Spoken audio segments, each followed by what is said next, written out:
Meanwhile, talk about aftermath. It's always fun to get the emails after Michelle Malkin comes on. You got a lot of big supporters out there, Michelle. Welcome back. Thanks for having me back, Brian. She was just here on the curvy couch, live in person. I missed her. Yeah, I missed a Malcolm. You missed an appearance, but now she's back in the little screen talking to us today. That's right. All right, so let's talk about Marco Rubio. Of course, many people still speculating he may run for president on the Republican side coming up in the next few years. He's now warning that we should legalize immigrants because President Obama, he believes, is going to do it anyway. So in your mind, is that the reason to do it? It's a tough situation for him, I think, on this issue. Well, he's dug himself into a hole and he can't get himself out. So he has resorted to rather desperate, silly, and may I add, craven rationales for sticking with his disaster. To argue to conservatives who believe in limited government that we should pass this massive amnesty month because Obama is going to do it anyway smacks of the worst kind of political expedience. And I think that Marco Rubio's higher ambitions have clouded his brain. But Michelle, he's not arguing anymore. No, he's not arguing anymore that we should pass some sort of border enforcement plan because it's the right thing to do and it's good for the country.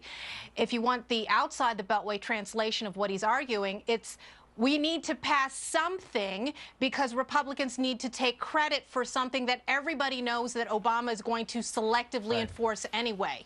Right. So that's called giving up. But executive orders is what got us the DREAM Act without anybody's consensus feeling. He just decided to do that. It's made a mockery of immigration enforcement. And he feels as though Marco Rubio, and he's probably not off on this, that the president's going to pick and choose what he likes in the immigration bill and make it executive orders and really try to get his agenda forward.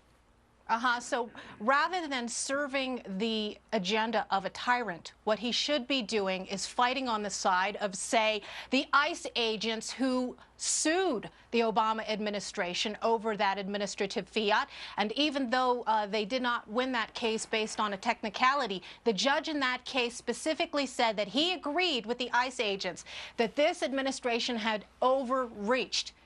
So rather than give up and capitulate and say, well, he's going to do it anyway, you should go down fighting with every last breath and try and persuade people that instead of legalizing millions of illegal aliens and continuing the same pattern, that we should put a halt to it once and for all and do the right thing. Let's look at this rodeo clown controversy, Michelle. Walk us through this thing. On one side, the NAACP in Missouri wants to make this rodeo clown a racist terrorist threat to the president. On the other side, some people are making this rodeo clown a demonstration of the First Amendment in the country. White House says it's not one of Missouri's finest moments. Is this getting out of control? What do you say? Well, what we have here is an insane rodeo clown bashing posse of Obama apologists and self-appointed civil rights leaders and the sensitivity police. It's ridiculous, of course. These people have probably never been to a rodeo before. It's a rowdy atmosphere. They'll make fun of anybody. And in the past, of course, there have been rodeo clowns who have had Hillary Clinton masks and George Bush masks. It is about free speech, of course. And I think what's going on here is that you've got these Missouri so-called progressives who are looking to exploit this on behalf of Claire McCaskill, who needs all the help she can get. All right, let's see what Josh Earnest said, representing the White House. Said this, quote, "My colleagues in the White House about this, and I haven't heard about the president's reaction on this one, but that's the follow-up to essentially he said it's not his finest moment because he's actually from Missouri." What do you make of the fact, though, that I think there was a member of Congress in Texas who's invited the rodeo clown now to come over, come over to Texas? How do we know it's the right one? Do a show over there. Could be anybody. You know, I think what's happening here is that the clowns in the White House don't appreciate the competition.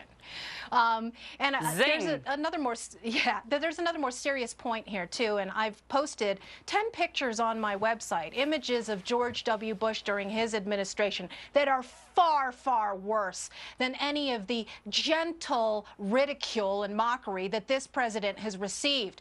Kill Bush, assassination chic, and these weren't just fringe people who were mocking our president and had the least amount of respect.